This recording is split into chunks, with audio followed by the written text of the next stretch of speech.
Welcome back to my channel, Mommy Moves TV. I'm Olivia and thank you for joining me today. So today I'm coming with y'all with a book review.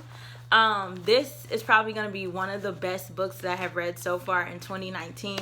It really surprised me. I was excited to read it, but I didn't expect to love it as much as I loved it. I didn't really know anything about this book before I got started. So I was kind of just going into it, kind of reading what the synopsis said on the back, and was just kind of excited to just, hear a fun story. But this little book here, the name of the book is Zenzele. I'm going to put a picture in here so you can see it better. See the title and all that better. But this book here is so chock full of wisdom and knowledge and just amazingness. It's probably the best way I can say it. This is definitely one of those books that I'm really glad that I purchased, because I feel like I'm gonna read it and reread it and reread it, and every time you read it you're gonna find something new in it that you didn't see before and gain some sort of new kind of wisdom. This is again one of those books where like I highlighted the heck out of it. I don't know if you can see, but I highlighted and I marked and I wrote my annotations all throughout this book because it was just like that good. I didn't even expect to finish it as quickly as I did because I'm reading another book right now. But once I started, I could not put it down. So let me tell you a little bit about this book. Like I said, the title of the book is Zenzele and the author is Nozipo Maraire. I'm probably saying that wrong, so I'm sorry. Like I said, I'll have a picture and stuff so you guys can see it.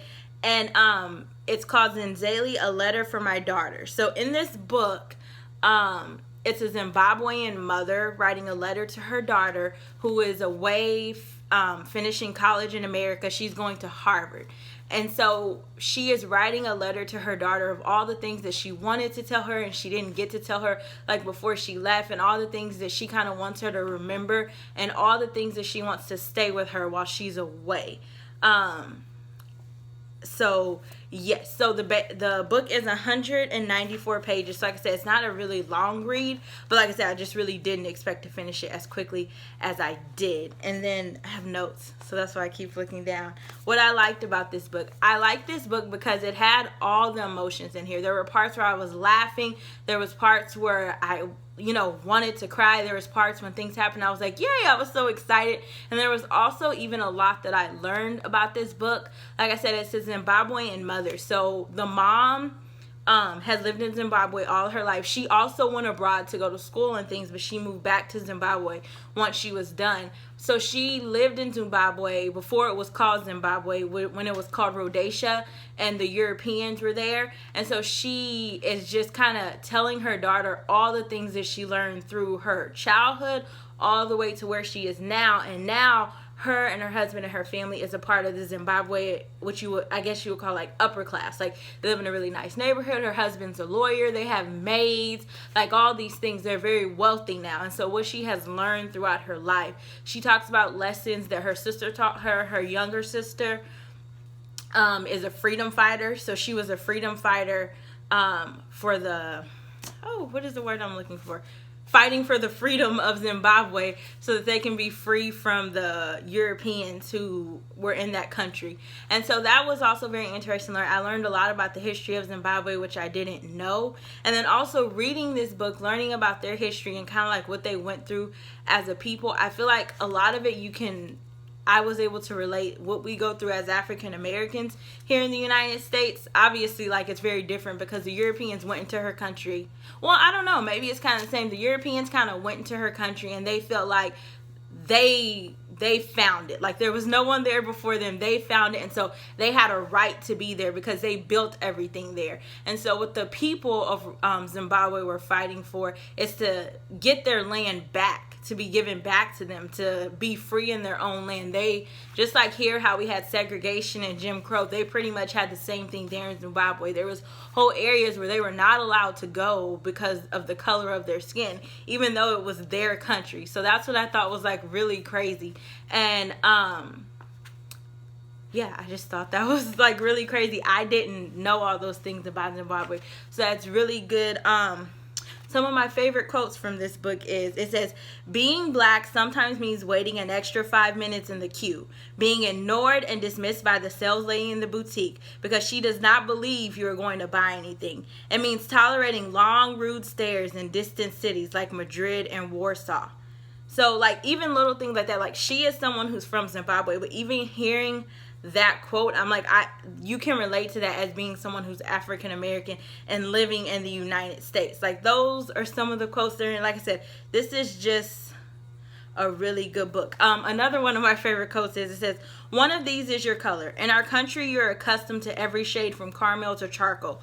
Overseas, they do not have an eye for our rainbow. To them, we are all one burden, some color, black. Think of our descendants in America, Europe, and Asia. The land is not theirs. The government, the banks, the universities are all run and owned by the population, by the majority. By definition, your views can be cast aside by the mainstream. You are outnumbered. Your place in society is virtually defined by your lack of power." And so, like I said, this book was just amazing. I feel like everyone out there should read it, especially if you're someone who's African American. I feel like you have so much to gain from this book. But even if you're not, I feel like you would love this book. It's, like I said, this book is like a gem. It's really tiny and it's really small, but I'm so glad that I picked it up, and I will definitely, like I said, read and reread it, because so much of it was relatable to me. And just to see this mother too, to see how she has grown throughout the story. Like I said, her sister was a freedom fighter, but she wasn't. And so to see kind of how, like, in the beginning, she didn't realize, like, what are you fighting for? Why are you doing this? Like, life is fine the way it is. But as she got older and as she experienced things, she was able to learn, like, this is why everyone was fighting. And even explaining to her daughter how coming from Zimbabwe, you might feel one way, and coming to America, people are going to treat you different and do these things just because of the color of your skin. But that's the same thing that was happening there in Zimbabwe.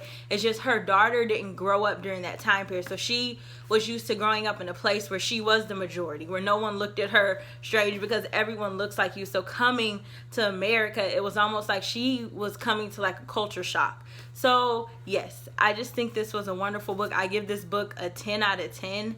And like I said, I feel like everyone should pick up this book. I hope you guys enjoyed this book review. I know I feel like I was rambling on, but this book was just so good. I feel like I can talk hours and hours about this book. So I hope you guys enjoyed this review. I hope you guys go and pick up this book. Let me know down in the comments if you do pick up this book, if you have read it, what you think about it, and also if you know any other books from this author. On the book it says this is her debut album. Her debut book. So I think this is like the first one that she has read, but I'm excited to look up and see more things that she has written. And just, I think it's a she. I'm assuming it's a she. To see more things that she has written and just to get into it. So until next time, guys, thank you for joining me. And we will see you next time on Mommy Moves TV. Thank you. Bye.